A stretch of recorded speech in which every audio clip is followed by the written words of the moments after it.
Professeur Kaila, bonjour. Je voudrais parler avec vous des nouvelles recommandations. Est-ce que vous pourriez, avant de commencer, avoir la gentillesse de vous présenter? Oui, bonjour, Guillaume Kaila, je suis cardiologue international au CHU de Nîmes et je fais partie du bureau du GACI. Quand il y a de nouvelles recommandations, en principe, c'est qu'il y a quelque chose qui a bougé. Qu'est-ce qui justifie qu'on en ait fait de nouvelles? C'est celle qui date du mois d'août dernier, je pense. Donc c'est la troisième version des recommandations européennes sur la revascularisation après la version 2010 et 2014.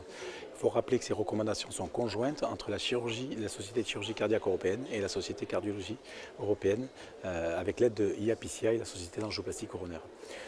C'est des recommandations qui sont très vastes, qui couvrent 96 pages et qui couvrent globalement tous les sujets de la cardiologie, mais avec un point spécifique sur la meilleure stratégie de revascularisation chez le patient.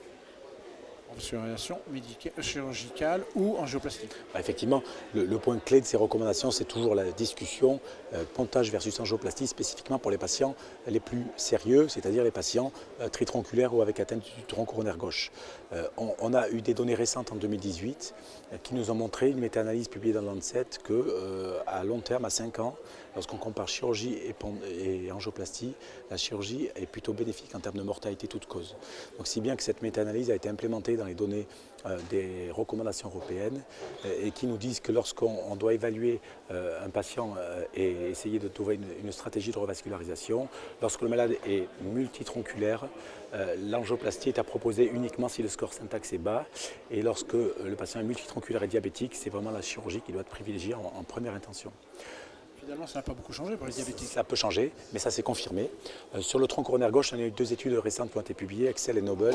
Et globalement, on peut faire de l'angioplastie lorsque le score complexité est bas ou intermédiaire, et plutôt pontage lorsque le score de complexité est élevé. Finalement, est-ce que les praticiens sont armés maintenant pour avoir tous les éléments? Est-ce qu'ils ont tous les éléments en main pour choisir entre l'angioplastie et la chirurgie?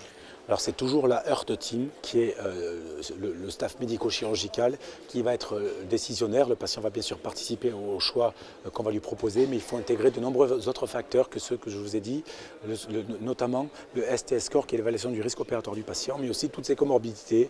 Est-ce qu'il a une radiothérapie ou pas? Est-ce qu'il a déjà été opéré? Est-ce qu'il y a une chirurgie aortique associée? Il y a de nombreux facteurs autres qui interviennent et ils sont bien listés dans les recommandations. Et en termes d'angioplastie, finalement, est-ce qu'on est toujours, sur les mêmes, le stent enrobé? Est-ce qu'il y a des options différentes aujourd'hui? Est-ce que ça a changé? C'est finalement assez simple. Maintenant, c'est stent actif pour toute indication, tous les patients. Donc ça, c'est déjà clair. Et deuxièmement, c'est la voie radiale pour tous les patients lorsque c'est disponible. Et les stents biorésorbables qui sont, pour l'instant, ne doivent être posés que dans le cadre d'études cliniques et pas dans la pratique quotidienne. C'est long pour les stents biorésorbables, non? Oui, on a l'impression que ça fait plusieurs années que c'est en chauffe, que ça va arriver. Est-ce que c'est le gage que finalement c'est pas si bien que ça? Comme souvent avec les nouvelles technologies, on a une phase de croissance très rapide, une phase de difficulté, et c'est après la phase de difficulté qu'il y a une lente remontée de la technologie pour arriver à combler les petits problèmes techniques qu'il y a eu au départ. Donc c'est probablement quelque chose qui va revenir. Il y a plus de 10 stents biorésorbables qui sont actuellement développés.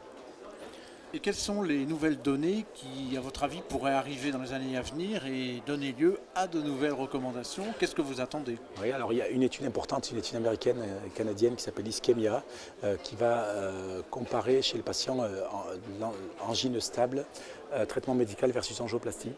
Et cette étude Ischemia sera très importante puisqu'il y a toujours une discussion sur faut-il revasculariser un coronarien stable. Donc c'est une étude qui va peser, je pense, pour notre pratique dans les années à venir. Les études précédentes avaient un mélange de stable, de pas stable. Il y a eu des études dédiées sur la maladie coronaire stable, mais il n'y en a aucune qui avait la puissance pour répondre sur des critères très durs. D'accord, donc on n'a plus qu'à attendre? Oui. Ah oui, donc résultat normalement début 2020. Ok. On peut dire que c'est le mot de la fin, la conclusion? Oui, je pense que c'est le mot de la fin et on aura la chance d'avoir des nouvelles recommandations sur la maladie coronaire stable l'été 2019. Donc cette année. Les autres ne sont pas si vieilles, non? Tous les 4 ans à peu près, ils sont actualisés pour la maladie coronaire stable. Le temps passe vite. Ouais. Merci beaucoup. Avec plaisir, au revoir.